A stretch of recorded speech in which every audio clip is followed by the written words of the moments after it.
সালের ডামি নির্বাচন, 18 সালের নির্বাচন এবং 24-এর নির্বাচন, এই তিনটি নির্বাচন আওয়ামী লীগকে এককভাবে জয়যুক্ত করার জন্য যারা সহায়ক ভূমিকা পালন করেছিল তাদের অন্যতম সহযোগী ছিল জাতীয় পার্টি।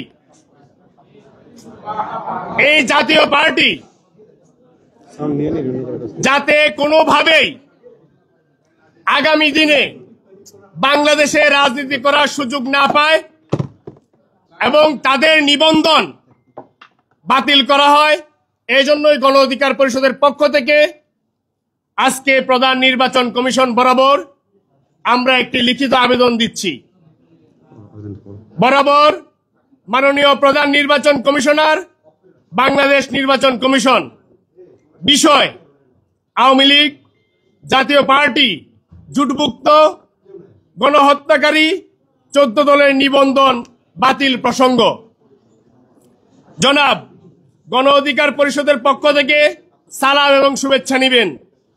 আপনি অবহিত আছেন, গত 10ই মে উপদেষ্টা পরিষদের বৈঠকে আন্তর্জাতিক অপরাধ ট্রাইব্যুনাল বাংলাদেশ আওয়ামী লীগ ও তার নেতাদের বিচার কার্য সম্পন্ন না হওয়া পর্যন্ত দেশের নিরাপত্তা ও সার্বভৌমত্ব রক্ষা, জুলাই আন্দোলনের নেতাকর্মীদের নিরাপত্তা ও আন্তর্জাতিক অপরাধ ট্রাইব্যুনালের বাদী ও সাক্ষীদের সুরক্ষার জন্য সন্ত্রাস বিরোধী আইনের অধীনে সাইবার স্পেস সহ আওয়ামী লীগের যাবতীয় কার্যক্রম নিষিদ্ধ করার সিদ্ধান্ত গ্রহণ করা হয়েছে। জুলাই গণহত্যায় জড়িত থাকার কারণে ছাত্র জনতার আন্দোলনের প্রেক্ষিতে আওয়ামী লীগের বিষয়ে এই সিদ্ধান্ত নিয়েছে অন্তর্বর্তীকালীন সরকার।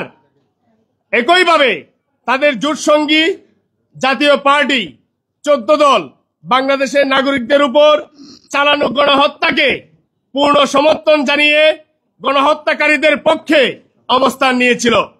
এছাড়াও দেশের গণতন্ত্র ধ্বংস করে গত 16 বছর আওয়ামী লীগ যে একদলীয় ফ্যাসিবাদী শাসন কায়েম করেছিল তার অন্যতম সহযোগী ও বৈধতা দানকারী হিসেবে সক্রিয় ছিল জাতীয় পার্টি সহ জোটবদ্ধ বাকি দলগুলো। বিগত 3টি একতরফা নির্বাচন 14, 18 এবং 24 নির্বাচনে আওয়ামী লীগকে সহযোগিতা করেছে 14 দল এবং জাতীয় পার্টি।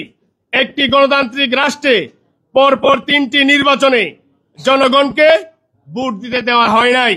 গুম, ক্রসফায়ার, আয়নাঘরে নির্যাতন, দুর্নীতি, ব্যাংক লুট, দেশের সার্বভৌমত্বকে প্রতিবেশী দেশের হাতে তুলে দেওয়া, রাষ্ট্রীয় প্রতিষ্ঠানসমূহ ধ্বংস করা সহ বিগত 16 বছরে বাংলাদেশের উপর চালানো হয়েছে বর্বর আওয়ামী দুঃশাসনের সেই ভিত্তিকে শক্তিশালী করে বাংলাদেশের স্বাধীনতা, সার্বভৌম জনগণের মৌলিক মানবাধিকার হরণের মাধ্যমে তারা নিজেদেরকে রাষ্ট্রদ্রোহী দল হিসেবে প্রতিষ্ঠিত করেছে।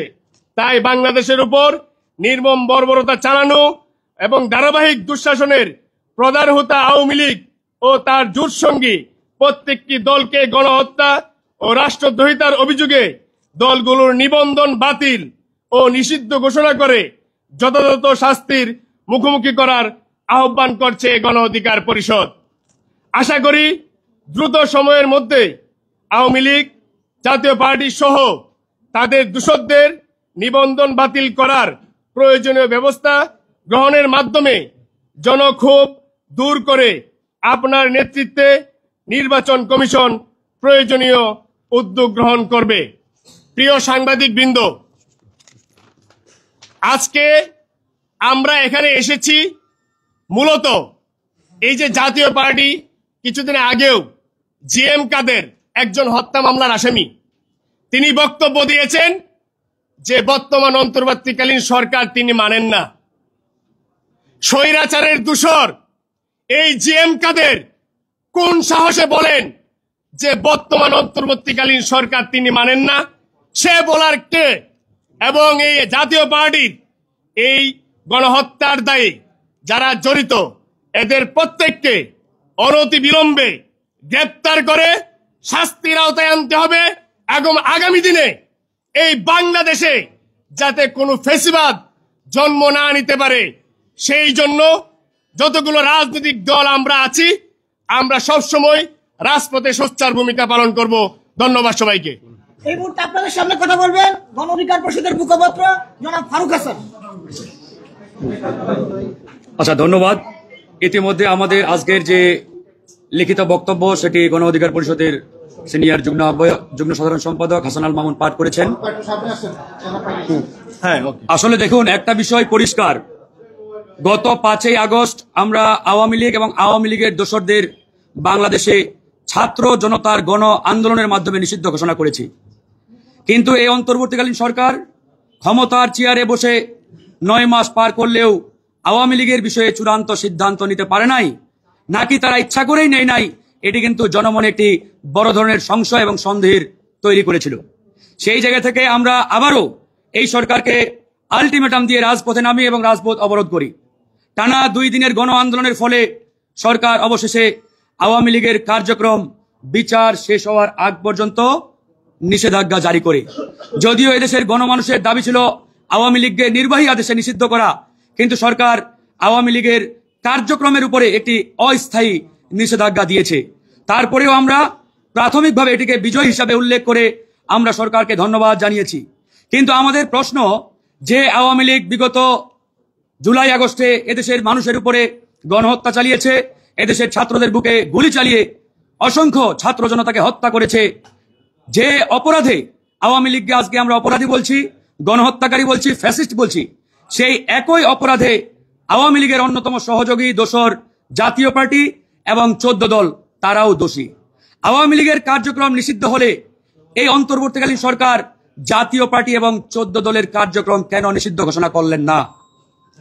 এর আগে আমরা যখন এই সরকারের কাছে আবেদন জানালাম আওয়ামী লীগকে নিষিদ্ধ করতে হবে, তখন সরকার এবং সরকারি দল অর্থাৎ জাতীয় নাগরিক পার্টি তারা বারবার বলার চেষ্টা করলো একটি বিশেষ দল নাকি আওয়ামী লীগ নিষিদ্ধ চায় না।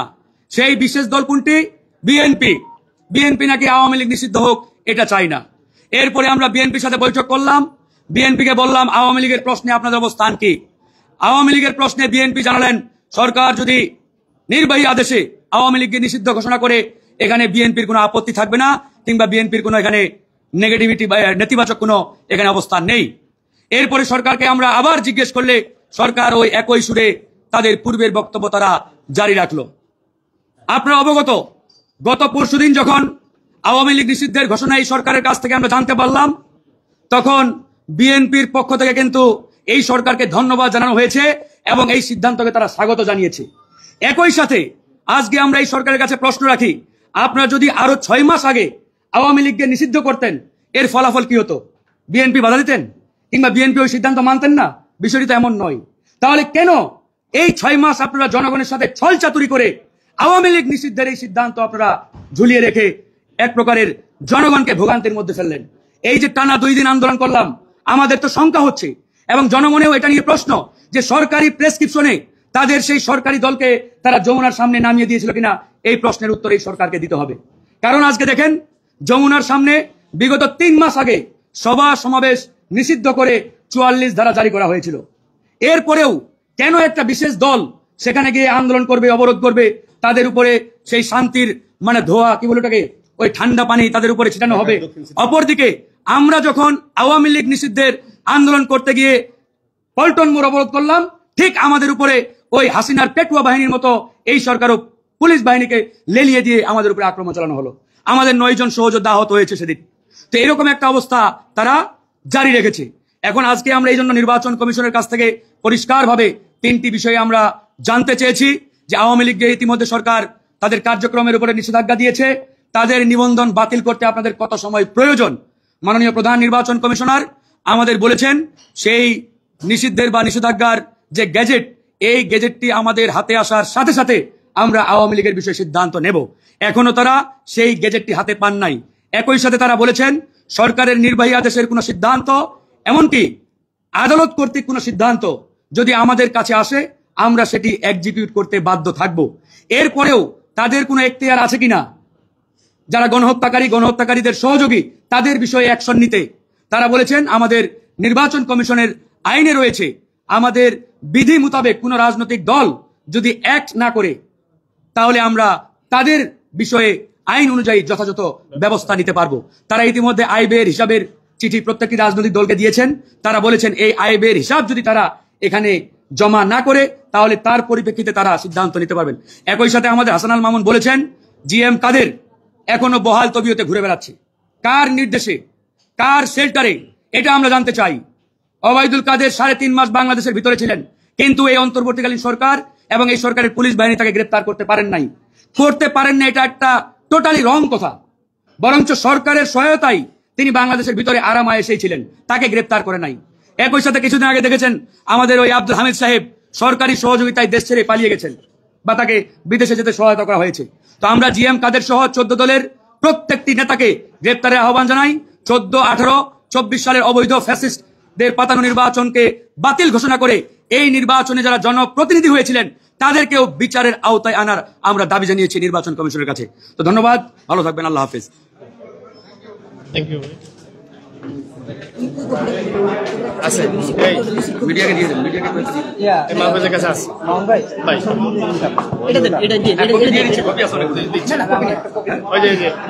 ছবি দিয়ে দেন। Immigration to Canada. We provide the best quality service and solution for Canada immigration. Please visit our website and contact for details.